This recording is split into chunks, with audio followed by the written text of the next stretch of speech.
Let's take a look at a galvanic cell. A galvanic or voltaic cell is a system where we take our reduction half reaction and our oxidation half reaction and we have them occur in separate solutions.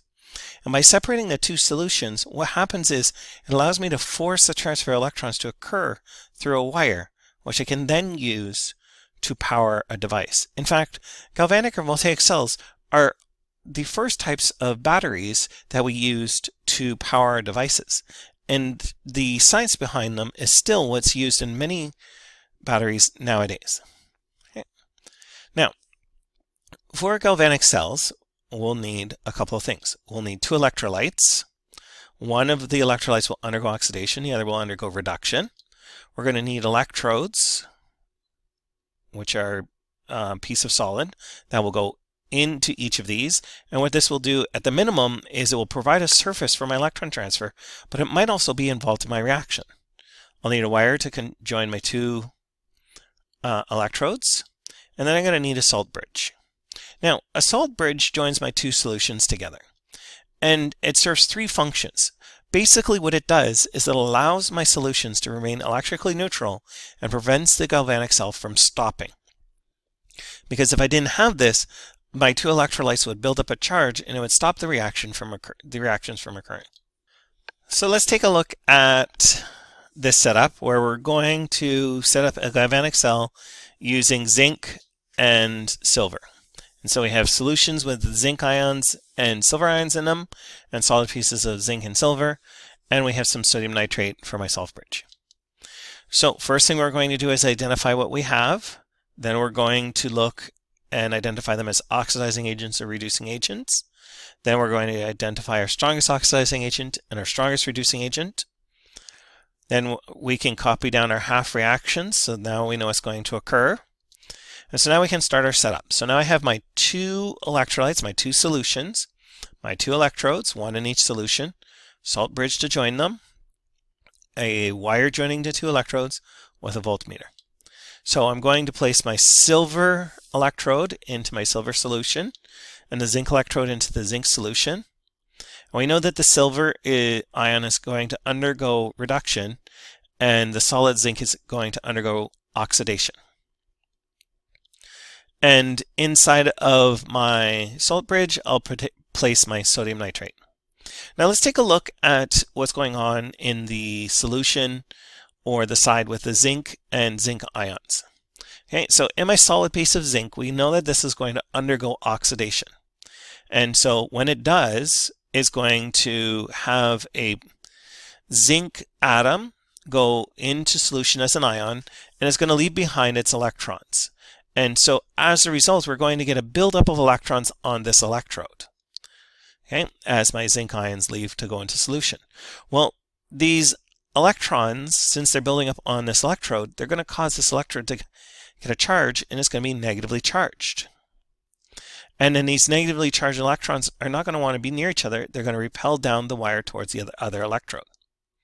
Okay. At the same time, I'm adding all kinds of zinc ions into my solution. And so my solution would become positively charged. So to prevent that, I have to add some negative charge to it. And that's where my salt bridge comes into play. So since I'm adding a positive charge to the solution, the negative charge in my salt bridge is going to be attracted into my solution. This helps to keep my electrolyte overall neutral. Now, since this ion, negative ion, is called an anion, and it travels towards this electrode is called an anode. Okay, and as I said, my electrons that build up on my anode are going to repel each other. They're going to travel down the wire towards my other electrode. Well, let's take a look at our other electrode. We have our silver electrode and we have our silver ions in solution. We know that they are going to undergo reduction. They're going to be attracted to delocalized electrons on this electrode. And so as a result, they're going to build up on this electrode, giving it a positive charge. Okay. And then when the electrons come through the wire, then they'll join with the positive atoms that have joined onto it and then deposit solid silver onto it. This will remove silver from my solution. And so as a result, my solution would become negatively charged over time. So my positive ion will come through my salt bridge into the solution, keeping it electrically neutral. Now, since my positive ion is called a cation, this is called my cathode. Okay. So when we're doing this, we want to place our electrodes in to our electrolytes, the solutions, and we want to label them. We want to add our salt bridge, and we want to label the solution that's in the salt bridge. Then we want to determine our half reactions. Then we want to show our ion flow. So we're showing zinc ions going into solution. We're showing silver being deposited on our electrode. Okay, we're showing the movement of the ions in our salt bridge. Remember, the solution would become positive, so the negative ion is going to come in here. The solution would become negative because I'm removing the positive, so the positive ion comes into here. We're going to label our electrodes as our anodes and our cathodes and with their charges. And then we're going to determine our cell potential and write our standard notation. So what is cell potential in standard notation? Well, cell potential looks at the potential energy that would be released as a result of this oxidation reaction and this reduction reaction. Well, how do we get these values? Well, if we look at our table, we're given the values for the half reactions, but we're given the values for the reduction half reaction. So therefore, the reduction of silver has a cell potential of 0.80. But the reduction of zinc ion to solid zinc is negative 0.76 volts. But we did the oxidation, so I'm taking a reaction in the opposite direction, and we know that when we change the direction of an equation, we multiply by -1, so I'm going to multiply that value by -1 as well. And so therefore I have my cell potential for the reduction of silver. I have my cell potential for the oxidation of zinc. Okay, you'll notice that it's a positive value because I took the reverses of what's in the chart. And now all I have to do is add them together. And so combined, this would give me 1.56 volts. Okay, what about standard notation? Well, standard notation is just a way for us to report what my voltaic cell is made out of. And in our standard notation, we write our anode electrolyte, our cathode electrolyte. We have a single line here and a double line here separating. Okay, the single line represents a phase boundary. The double line represents a physical boundary, like a salt bridge or a separate solution.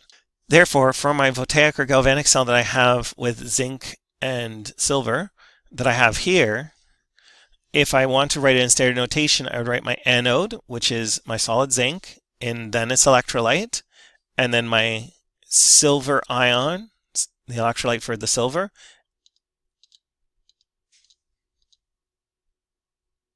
Okay, and we know that this is where my oxidation half reaction occurs.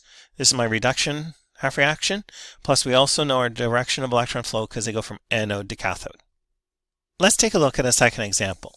Now, in this example, we're already given our standard notation, so this helps us to decipher some of what's going on. We know that this is my anode, this is my cathode, my anode electrolyte, my cathode electrolyte. Okay. We also know direction. We know that this is going to be involved in my oxidation half reaction.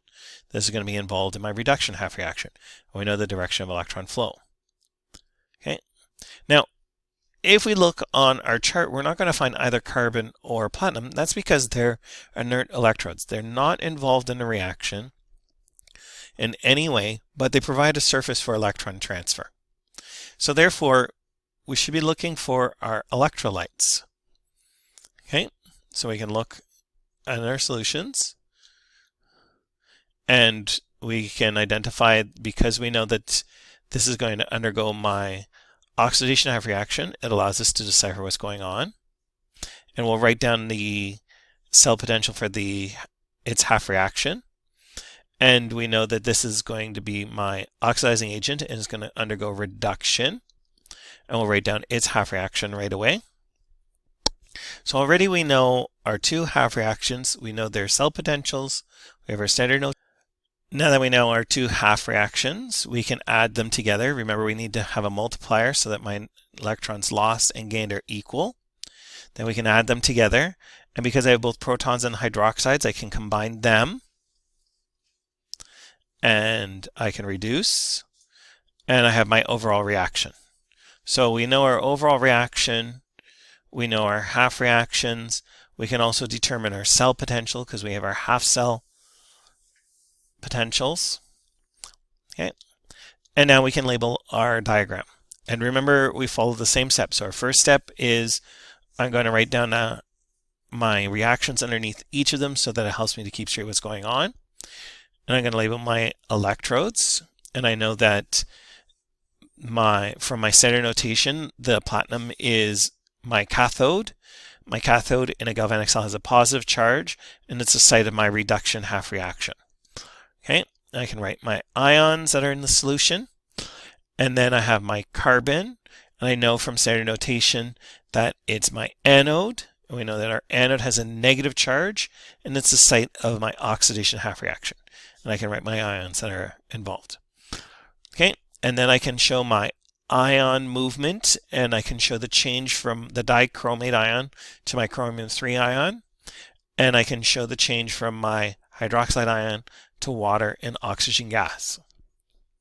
We weren't told what our salt bridge was composed of, but we know that our anion is going to go into the solution. The reason we know our anion is going in this direction is it travels towards the anode. And we know that our cathode is going to go into this solution, and we know that it's going to go into this solution because this is my cathode. Yes, we're losing negative ions, but I'm losing more positive ions. So as a result, I have to add positive charge to it. Okay, we know our direction of and we know our direction of electron flow.